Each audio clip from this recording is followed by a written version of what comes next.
Well, anything, literally anything can and may and probably will happen. The green flag is down. And talk about close formation. In fact, it's about 2-inch close formation. Now let's just see what happens. Because there's no set number of laps, but there is a time.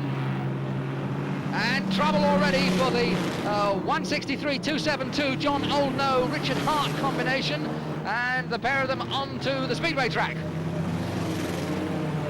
And really, you couldn't get a lot closer than that. They're rather close sideways and front to back as well. And the blue ones are Mark Ashley and Ray Pledger, 8:04 and 2:08. And the red ones behind, 3:29 is Paul Brandon, 5:10 is Gordon Cool. And they're not letting them off the hook. And now here's a first chance to try and eliminate some of the opposition.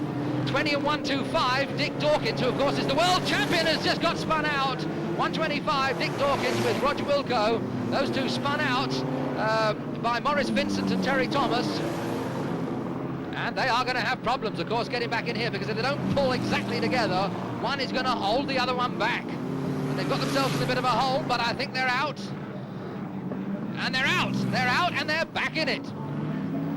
Doesn't matter too much that they've lost a little bit of time. But the Mark Ashley, Ray Pledger cars in trouble. They've got themselves right out on the inside, and their combined power's got to pull them back. But this pair, one of these two pairs, are going very well indeed.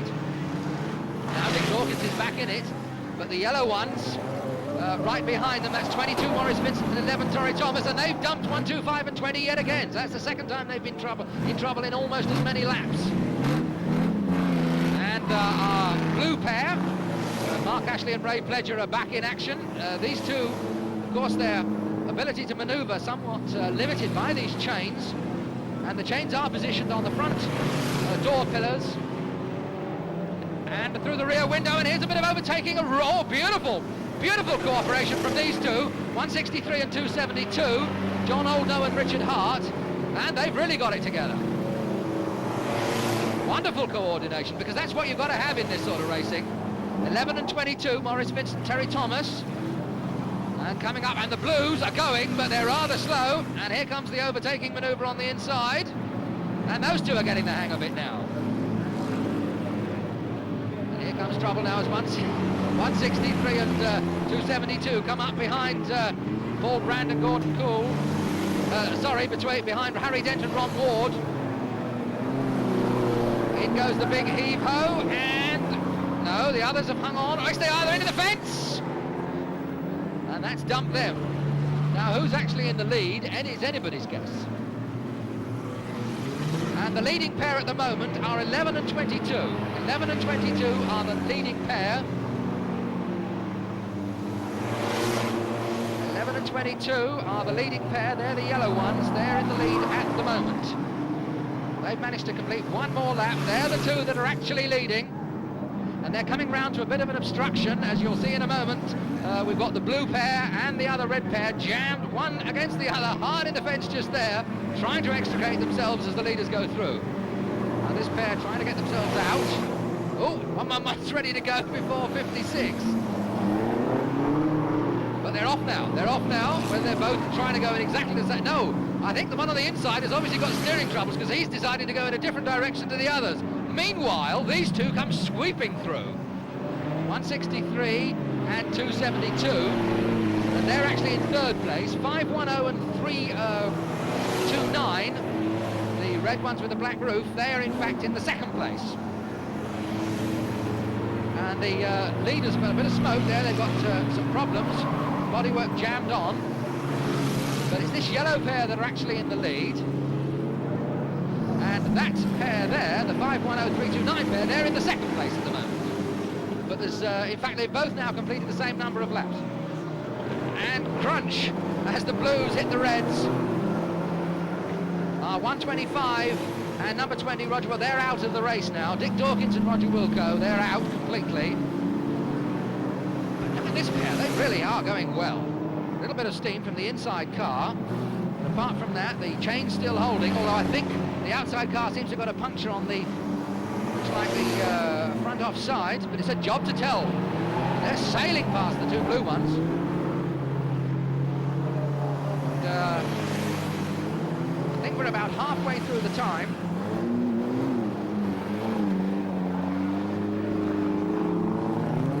Oh, missed them!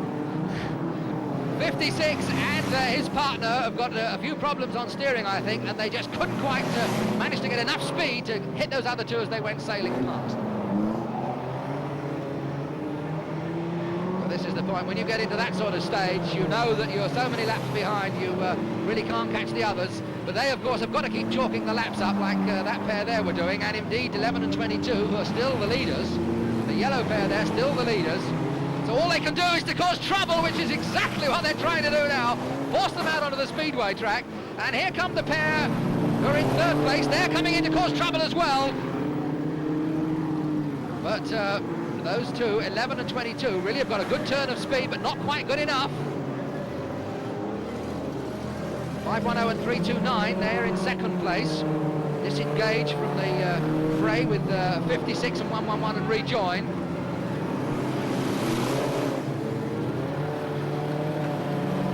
Meanwhile, oh, and there go the leaders. The leaders are spun out. 11 and 22 get beautifully spun by the 163-272 combination. But at the moment, I don't think it's going to affect the position too much. It's still the 11 and 22 cars, 510 and 329 and 272 and 163. Those three pairs have all completed the same number of laps at the moment. So it's still very much anybody's race. They've all had their share of trouble, but they've all managed to get back in again. 272 and 163, John Oldknow and Richard Hart. 11 and 22, Maurice Vincent and Terry Thomas. Plenty of fresh air in that one, as if he needs it in this weather. And slight modifications to the rear near side wheel there. Oh boy, it must be difficult enough trying to get some sort of steering and coordination when you're chained to your partner, but when you've got buckled wheels and flapping doors and steaming radiators, it must make it even more difficult.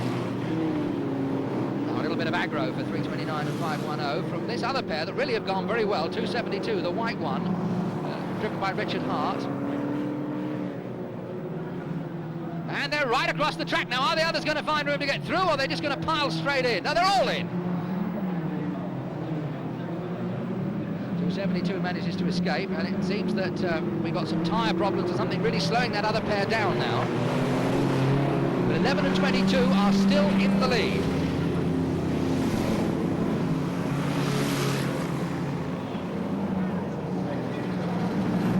And there's another couple of minutes to go, and it's still 11 and 22, and these are the leading pair. And look at the sparks coming out of the back of 329. Something's catching intermittently there, and showers of sparks were coming out from there, right near those leaking petrol tanks, which could be rather dodgy.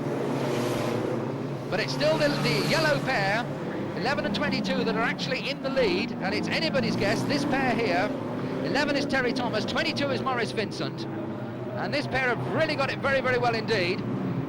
The white and the blue pair are still going around. Body trim, but basically they both seem to have got steering, a bit of bodywork scraping on the tyre on the outside. This pair are still in it, they're still going, but they're going rather slowly, and of course not notching up the numbers of laps now in the same way that the others are, because remember, in this one it's the number of laps completed in the time is what determines the winner. Now these two very much in contention, 272 and 163, they've been going very well. Another minute to go, and it looks very much as if it's going to be 11 and 22, but it's really anybody's race between 11 and 22 and 272 and 163. Round they come. 272 and 163, still in contention and still going well. But it's a question of who's completed the greatest number of laps, the clock ticking away, and it's a good chance it's going to be these two, I think, Maurice Vincent and Terry Thomas.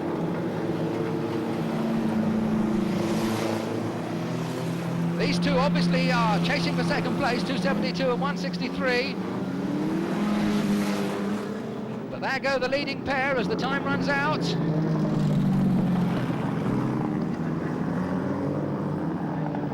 Still these two, still holding on.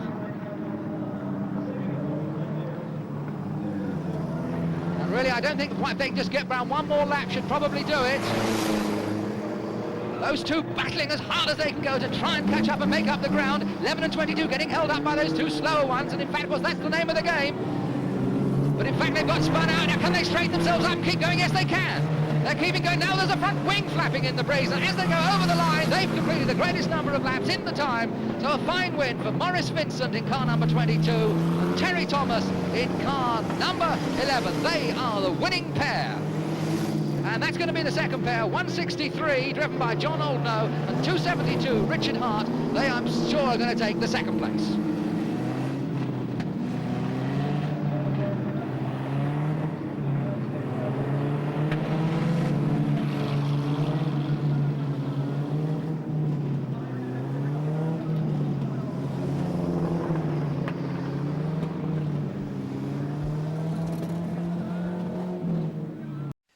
Well, now Sports Special 2, which is totally concerned with the various formulas in the Car Colours Custom Car Winter National being held today at the Vauxhall Stadium at Ipswich. One of the newest innovations involving the bangers is pairs racing. Bangers, perhaps I should remind you, are the machines that are snatched at the last knockings on that final ride to the scrapyard. But that should not suggest that the drivers take the actual racing anything but seriously. They are very committed indeed. For the best pairs racing we're about to see, two bangers are chained together around the door pillars, and so a high degree of coordination between the two drivers is essential. The race over 12 laps, and commentating on this three-legged event for cars is Nigel King. Well, I don't know whether it's a case of 3 legs or 8 wheels, but one way or another, there's going to be a few problems ahead for these lads over the next 12 laps. This is the warming up lap, just to get the feel of things. And when they come round across the line, they've got 12 laps to go.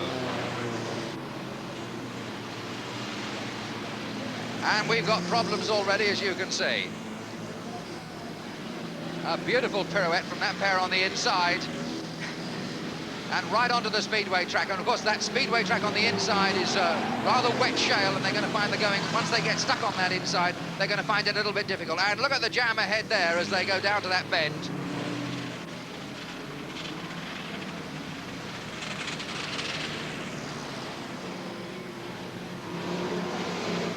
There you can see there's a little bit of slack in the chain between the cars, but the nearer those two drivers can keep in concert as far as their steering is concerned, the better. Because it's bad enough trying to keep one of these cars facing the right way when you're on your own without someone else pulling against every move you're trying to make. Slight structural damage at the front there, the bumper scraping underneath. Let's hope it doesn't get jammed underneath the wheels. 2 laps gone now, and we're just trying to sort out the first place men as another pair of them go crashing into the fence.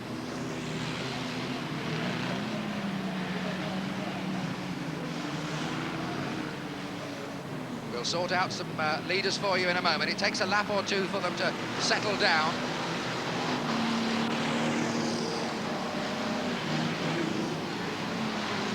And you can see the steering problems there. The car on the inside wants to go towards the outside of the track, and the one on the outside wants to go towards the inside, and I don't know how long they're going to last in that sort of state.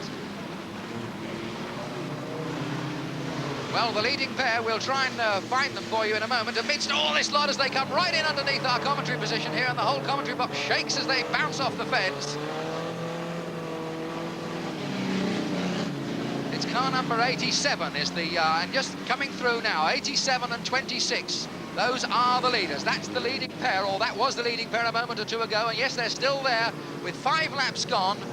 They are the leading pair. 26 is Bill Bylett from Bracknell. Bill Bylett from Bracknell on the inside there, the 26 car, and with him is number 87, and this pair now have really got quite a long way in front of the rest of them. Whoops. Little bit of a problem there, and really got a lot of congestion there, the whole track blocked. Only way to get past, of course, is to go through on the inside, which means getting onto that muddy, slippery speedway track on the inside. But this pair still there, still going well. 5:46 somewhere is the second one. And they've managed to straighten up their wheels on this pair, but there's an awful lot of steam. It must be getting like a Turkish bath in that cab, and there's those leaders. They're going to be in trouble because the pair behind managed to have shoved them in. I think they've broken the chains. I think they've broken the chain, or one of the chains. They're down to about one chain on that leading pair. And of course, if they break the chains completely, they'll be disqualified. That pair behind, certain to try and undo them literally as they come round the turn. But they've got their own problems. And in fact, they pirouette out and leave this pair going. And there's still one chain intact. One chain is still intact. And there's about 4 more laps to go now. It's just the rear chain that's holding them together. They've got to drive carefully now, because of undue strain on that will snap that or pull some of the bodywork away.